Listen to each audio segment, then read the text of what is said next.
Bienvenidos, soy Manuel Llamas, director del Instituto Juan de Mariana y estamos aquí para hablar de economía, para explicar y aprender economía aprovechando las noticias de la actualidad. Hoy vamos a hablar del arte de cobrar sin trabajar, del arte de vivir de los demás. Vamos a hablar de caraduras, de sinvergüenzas, de vagos y de maleantes. Vamos a hablar sobre todo de incentivos perversos, porque la gente no es estúpida y si pueden cobrar sin ir a trabajar, pues resulta que muchos van y lo hacen, como es lógico. ¿Eso es problema de las personas, de que hay muchos golfos y jetas? Pues en parte sí, pero sobre todo es problema de los políticos, de su mala gestión, del colapso de los servicios públicos, de la falta de control para evitar excesos y perseguir el fraude. Y desde luego también es problema de las nefastas leyes que premian e incentivan este tipo de comportamientos negativos e inmorales.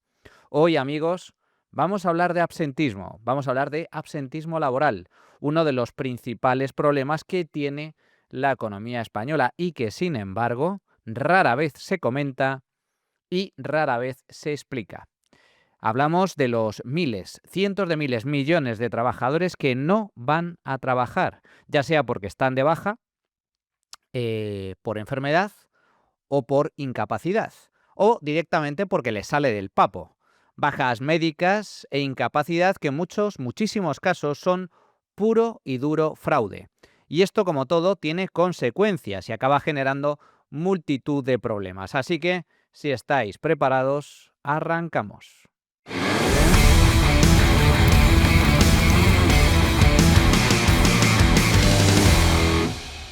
Antes de empezar el programa de hoy, os recuerdo que ya está disponible a la venta mi libro Socialismo, la ruina de España. Aquí explico cómo se crea la riqueza y cómo se destruye, por qué hay países ricos y por qué hay países pobres. Cómo, siendo pobre, un país se puede convertir en rico y cómo un país rico, como es el caso de España, se está convirtiendo poco a poco en un país pobre. Y todo ello incidiendo en el desastre que está causando el sanchismo imperante, porque el socialismo, amigos, mata, mata siempre.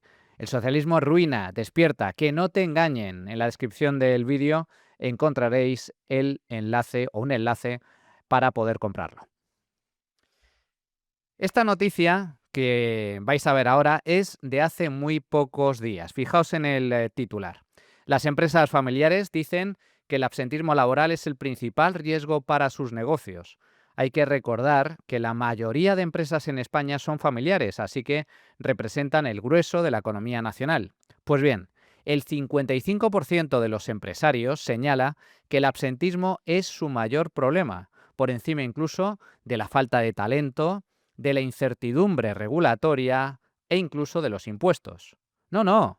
La mayor amenaza es el absentismo. No es de extrañar si tenemos en cuenta que más de 1 millón de personas no acude a su puesto de trabajo cada día. 1 millón de personas. Estamos en máximos históricos. Esto es récord absoluto de la historia de España. La gente que no va a trabajar, que falta a su puesto de trabajo, se ha duplicado en los últimos años. Fijaos en este gráfico. Aquí veis cómo ha ido evolucionando el absentismo laboral en los últimos años. En la actualidad, más de 1 millón de personas faltan a su puesto de trabajo. Estos son datos del segundo trimestre de este año, del año 2025. Faltan a su puesto de trabajo por baja, por enfermedad, por accidente o por incapacidad temporal. Pero es que a mediados del año 2018, cuando Sánchez llega al poder, esta cifra era de menos de 500.000 personas. Por lo tanto, se ha duplicado en tan solo 7 años. ¿Qué narices ha pasado? Estamos hablando de más del 4% de los trabajadores, el doble que hace apenas unos años, y muy por encima de la media de la Unión Europea, cuya tasa ronda el 2,5%. España, de hecho, es el tercer país de Europa con mayor absentismo laboral. Lo veis en este gráfico. A la derecha tenéis el listado de países de mayor a menor en materia de absentismo laboral. España es el tercero. Y en la tabla de la izquierda veis la distribución de ese absentismo por sexo, por edad y por nacionalidad. El absentismo es algo mayor en mujeres que en hombres. Crece según la edad. A más edad, más bajas por enfermedad, como es lógico debido a los mayores problemas de salud, fruto del envejecimiento. Y también es algo mayor este absentismo en nacionales frente a trabajadores extranjeros. Pero la clave, lo verdaderamente importante, es su evolución a lo largo del tiempo, ya que en los últimos años el absentismo laboral ha aumentado en todos los sectores económicos y en todas las edades, en todas las franjas de edad, especialmente entre los más jóvenes. Las bajas médicas se han disparado casi un 60% entre los jóvenes de 16 a 24 años. Otro dato relevante es que la salud mental se ha convertido en la primera causa de baja médica de larga duración, con más del 30% de los casos. Hablamos sobre todo de depresión y de ansiedad. Además, las bajas largas, las de larga duración, las de más de 12 meses, las de más de un año, se han duplicado en los últimos años, pasando de 80.000 en el año 2018 a cerca de 170.000 bajas de larga duración en el año 2023. Esto supone más del 16% del número total de bajas en vigor, es decir, de todas las bajas médicas, más del 16% son bajas superiores al año de duración, el doble que en el año 2018. Y todo ello, ojo, sin contar la incapacidad permanente, es decir, trabajadores que debido a su enfermedad logran una pensión pública y prácticamente se retiran del mercado laboral. Todos los datos anteriores hacían referencia a bajas temporales, más o menos largas, pero temporales, por accidente o por enfermedad. Pero es que luego está la incapacidad permanente, es decir, la baja sine die, hasta que te jubilas. Pues bien, estas también se han disparado hasta niveles estratosféricos, alcanzando igualmente máximos históricos. También superan el millón. Pero lo curioso es que las pensiones por incapacidad permanente crecen a un ritmo superior al 6% interanual, cuando en los últimos 10 años tan solo avanzaban a un ritmo del 0,1% anual. Es decir, el ritmo de crecimiento de las pensiones por incapacidad permanente se ha disparado 60 veces en los últimos años. Amigos, algo huele mal en Dinamarca. Fijaos en este gráfico. Este tipo de bajas se dispara especialmente desde mediados del año 2024. De nuevo, ¿qué narices está pasando? Hay diferentes causas. Vayamos a analizar cuáles pueden ser esas posibles causas de este brutal incremento. Vayamos a las causas porque todo apunta a que son varios los factores que están influyendo en este histórico aumento de las bajas laborales en España, tanto temporales como permanentes. Y algunos diréis, bueno, si hay más bajas, es porque hay más enfermos. El estado de salud de la población ha empeorado. ¿Efecto de la pandemia, quizás? ¿Del coronavirus? Pues no. Según los datos oficiales, y ya hay varios estudios al respecto, el estado de salud de los trabajadores no ha cambiado demasiado en la última década. Se mantiene más o menos igual. Además, el absentismo crece de forma muy sustancial en España, pero no en el resto de países europeos. La media de la Unión Europea también se mantiene más o menos estable, así que no. El aumento de las bajas no tiene nada que ver con el empeoramiento de la salud de la población. Las causas, por tanto, son otras. Básicamente dos. Por un lado, el colapso de los servicios públicos. Ya lo hemos comentado en alguna ocasión, la sanidad hace aguas, no funciona. Urgencias colapsadas, listas de espera en máximos históricos, meses para conseguir una cita con el especialista o que te puedan hacer una prueba médica. Y eso, amigos, el pésimo funcionamiento de la sanidad pública sí afecta y mucho a las bajas, ya que si no estás del todo bien o tienes una enfermedad crónica, los problemas se agudizan ante la falta de atención. Los políticos, mientras tanto, nos dicen que en España tenemos el mejor sistema público del mundo en materia de sanidad. Pues bien, yo les digo, y una mierda. Dejad de mentir y de engañar a la gente. Al menos no nos insultéis a la cara. La sanidad pública en España funciona como el culo y cada vez funciona peor. Por eso, precisamente, se ha disparado la contratación de seguros privados. Ya hay más de 10 millones de españoles con seguro sanitario y creciendo, ya que la gente no es tonta. La sanidad pública está colapsada, no funciona. ¿Y de quién dependen las bajas médicas? Ay, amigos. Pues efectivamente, la inmensa mayoría depende de la sanidad pública. Y como está colapsada, pues hay más bajas. Fijaos, dado que la atención sanitaria empeora, los trabajadores que están mal o regular de salud cogen más bajas. Y además, estas se prolongan en el tiempo porque el sistema público también sufre retrasos. Aumentan las listas de espera y se postergan las revisiones médicas, de modo que las bajas también se prolongan en el tiempo. Esto por un lado. Pero es que luego está el tema de los incentivos. El sistema de bajas médicas en España está repleto de incentivos perversos. En primer lugar, porque es muy sencillo conseguir una baja. Los médicos no quieren problemas, sobre todo los de la sanidad pública, que no se juegan absolutamente nada. Así que, si quieres una baja, te la dan. Punto. Doctor, me duele aquí. Baja al canto. Doctor, me encuentro mal. Baja al canto. Doctor, estoy triste, tengo depresión. Pues nada, hombre, no te preocupes, unas pastillitas y unos cuantos meses de reposo en casa. Y así todo. Es un auténtico coladero. Triste, sí, pero cierto como la vida misma. Datos hay muchos. Por ejemplo, las bajas entre los trabajadores con contrato indefinido son muy superiores a los que tienen contrato temporal. ¿Qué pasa? ¿Que los temporales se ponen menos enfermos? Evidentemente no. Lo que pasa es que, como es mucho más difícil y costoso echar a un trabajador indefinido, pues los golfos y caraduras se aprovechan.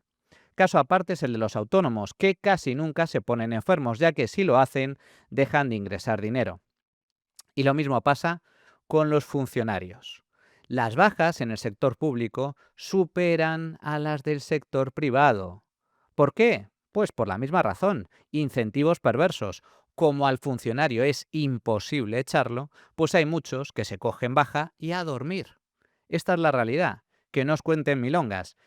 Es más, seguro que muchos de vosotros conocéis en vuestro entorno casos de primera mano, compañeros, familiares y amigos con más cara que espalda que se cogen bajas a placer para tocarse las narices a gusto, sin que les pase absolutamente nada. Primer dato, por tanto, es muy fácil lograr baja médica en España y eso hace que sea un coladero. Pero es que luego, encima, tampoco funcionan los controles. Y este es el segundo dato a tener en cuenta.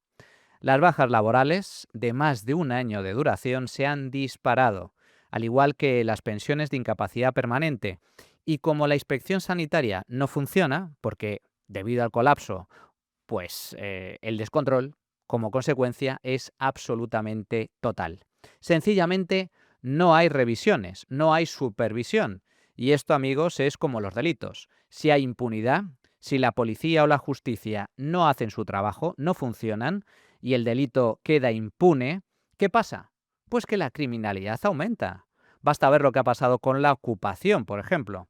Como no les pasa nada, como ocupar una casa en España o dejar de pagar el alquiler sale absolutamente gratis, pues ocupas y morosos se han disparado. De nuevo, los incentivos perversos del sistema. Pues aquí pasa más o menos lo mismo. Las bajas médicas, temporales y permanentes, se conceden con facilidad, pero luego no se controlan. Y claro, el fraude campa a sus anchas. ¿Y cuánto fraude hay? Pues imposible de saber, muy difícil, pero desde luego mucho. Fijaos, en el año 2015, cuando la administración aún funcionaba más o menos bien, el Ministerio de Empleo revisó 400.000 bajas temporales y resulta que de esas 400.000, unas 160.000, el 40%, fueron fraudulentas. El 40%. Brutal. ¿Somos conscientes de lo que significa esto? Y ya no digamos las pensiones de invalidez. Más de 1 millón de prestaciones por incapacidad permanente. Estamos hablando del 4% de los trabajadores. un nivel muy similar al de Argentina. ¿Y qué pasó en Argentina? Pues que el gobierno de Milei se puso a revisar y destapó un fraude masivo en la concesión de pensiones de invalidez. Miles y miles y miles de pensiones de incapacidad concedidas de forma fraudulenta. Atentos a la siguiente declaración de Manuel Adorni, portavoz del gobierno argentino. Contarles que en el marco de la revisión de pensiones por discapacidad, la Agencia Nacional por Discapacidad ya suspendió más de 100.000 pensiones, concretamente 110.522 pensiones que habían sido mal otorgadas en gestiones anteriores. Además, se dieron de baja otras 8.107 que correspondían a personas fallecidas y unas 10.038 de pensiones de personas que efectivamente tomaron la decisión de renunciar a la pensión. Entre ellas, las pensiones suspendidas, se encontraron casos resonantes, algunas veces hemos contado algún caso acá, de gente que presentó la misma radiografía que otras personas, el mismo ecocardiograma y la misma medición de presión.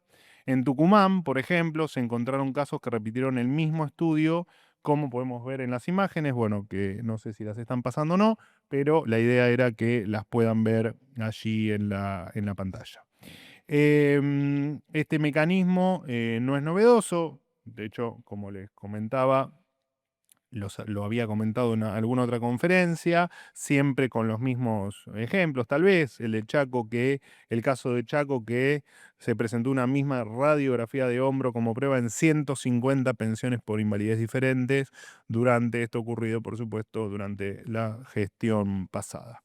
Cabe recordar que en este organismo se descubrió una actividad fraudulenta a gran escala donde se estima un desvío de fondos de aproximadamente 1.000 millones de dólares por año. Esto es lo que ha pasado en Argentina, bajo el gobierno populista, kirchnerista, el gobierno de rojos del peronismo argentino. El número de pensiones por incapacidad se multiplicó por 10 en muy pocos años, de menos de 100.000 a más de 1 millón. En el caso de España, se ha duplicado bajo el gobierno de Pedro Sánchez.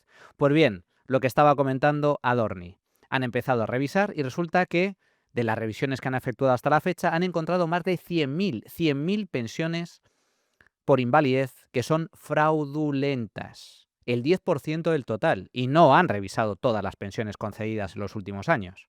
Por lo tanto, seguramente esto solo es una parte del fraude existente en el sistema. Lo comentaba Adorni. ¿Cómo se hacía ese fraude? Pues con radiografías, con un hombro roto, estropeado, pero que era la misma radiografía presentada por 150 personas. O la radiografía de un hueso roto de un perro. O casos en donde resulta que a una persona se le concedía pensión de incapacidad porque le faltaba una pierna. Resulta que la inspección le llamaba a la supervisión, a la revisión médica, y tenía las dos. Eso ha pasado en Argentina. En Argentina, con más de 1 millón de pensiones de invalidez. Cerca del entre el 4 y el 5% de los trabajadores de la, de la masa laboral tiene una pensión de invalidez. En España es el 4%, más del 4%, es decir, que estamos en un nivel muy similar. Sin embargo, el resto de países ricos tienen tasas inferiores. Por lo tanto, ¿aquí hay fraude? Por supuesto que hay fraude. Lo que pasa es que no sabemos cuánto porque no se hacen inspecciones, no se supervisa, se concede, pero luego no se confirma, no se verifica si realmente esa enfermedad y esa baja está, por lo tanto, justificada o no. ¿Cuánto fraude hay en España? Como digo, no lo sabemos, y no lo sabemos porque no se revisa. Pero si tomamos como referencia la tasa de incapacidad que existe en otros países ricos, es muy posible que el fraude en España oscile entre el 20 y el 40%. Estamos hablando de 200 a 400.000 pensiones de invalidez fraudulentas y, por lo tanto, miles de millones de euros en impuestos que son robados a los contribuyentes para echarse a temblar, amigos, para echarse a temblar. Por último, el coste, porque esto tiene un coste económico brutal, no solo a nivel presupuestario, sino también a nivel económico. El absentismo nos cuesta un ojo de la cara porque todas estas bajas y pensiones hay que pagarlas. la Seguridad Social destina más de 15.000 millones de euros anuales a prestaciones por incapacidad temporal, pero las empresas también sufragan parte de las bajas y encima tienen que cubrir las sustituciones de los trabajadores que están de baja, de modo que el coste total ronda los 45.000 millones de euros al año, según un reciente estudio de la Fundación Civismo. Para abordar esta cuestión, vamos a entrevistar precisamente a su director, al director de la Fundación Civismo, Albert Gibernau. Únete al club de B1 Media para apoyar los medios independientes frente a los abusos del poder. Vengan de donde vengan. Bueno, pues para abordar algunos de los costes económicos que tiene el absentismo laboral en España, como os comentaba, contamos con Albert Gibernau, que es director de la Fundación Civismo, que ha publicado un estudio muy recientemente sobre el brutal coste económico que tiene el absentismo, que como decimos es uno de los principales problemas económicos del país, aunque sin embargo está oculto, nadie habla de ello, es el elefante en la habitación. ¿Qué tal, Albert? ¿Cómo estás? Muy bien, muy buenas tardes. Bueno, un auténtico placer que estés con nosotros. Lo primero, vamos a ver, vayamos a los datos. ¿Esto es normal? ¿Por qué el absentismo en España es tan superior al de otros países europeos? Bien, esto no es nada normal y es un fenómeno que ha ido creciendo desde 2013, o sea, es decir, desde la crisis financiera y la posterior crisis de deuda soberana, han divergido las líneas, las tendencias de absentismo de España en relación a la Unión Europea. Hasta 2013 estaba en línea, en sintonía, y a partir de 2013 sube dramáticamente, ¿no? Para que os hagáis una idea, cada día 1,5 millones de personas no acude a su puesto de trabajo. Esto es como si todos los habitantes de la ciudad de Barcelona, la segunda ciudad del país, decidieran no ir a trabajar. Y el coste que esto supone para todos nosotros es de 45.000 millones de euros, que es más de lo que supone el presupuesto en I+D y en universidades juntos, ¿no? O sea, es decir, que es un problema estructural de la economía española. Y para las empresas ha subido el coste derivado del absentismo un 62%. Esto es terrible, o sea, los datos, las cifras que pones encima de la mesa, Albert, son dramáticas. Es decir, ha aumentado de forma sustancial desde la crisis financiera. De hecho, comentábamos antes en el programa, se supone además un salto cualitativo desde el año 2018, donde el absentismo prácticamente se ha duplicado. Esto tiene un coste económico muy grande, esos 45.000 millones de euros. Dentro de estos 45.000 millones, desglósanos un poco las cifras. Hay una parte que entiendo que es gasto presupuestario, lo que cuesta a la administración pública el cubrir ciertas bajas, y luego otra parte que es la que asumen las empresas, ¿no? Así es, la parte de las empresas es esta que ha crecido más notablemente, aunque el grueso lo acaba pagando la seguridad social, es decir, todos nosotros. Y esto tiene un efecto negativo en la productividad del país, porque hay teóricamente trabajadores, pero no van a trabajar, con lo cual la producción de esos trabajadores no suma en la productividad del país, ¿no? Y nos hemos encontrado paradojas. Como que hay empresas que han tenido que contratar a personas solo para gestionar el absentismo. Incluso algunas que empiezan a premiar a aquellos trabajadores que faltan un número determinado de días. Oye, que faltan menos de 3 días de forma injustificada durante el año, pues tienes un pequeño premio económico. O sea, algo que debíamos dar como normal, se está empezando a premiar porque el absentismo es un gran problema para nuestra economía. De hecho, esta misma semana, el presidente de la patronal de empresarios y de empresas familiares decía que el absentismo es el gran problema de España. O sea, es el gran problema económico que tienen las empresas por encima incluso de los impuestos, de la incertidumbre regulatoria, de la gestión y la captación de talento. ¿Por qué? ¿Por qué es tan importante para las empresas el problema del absentismo?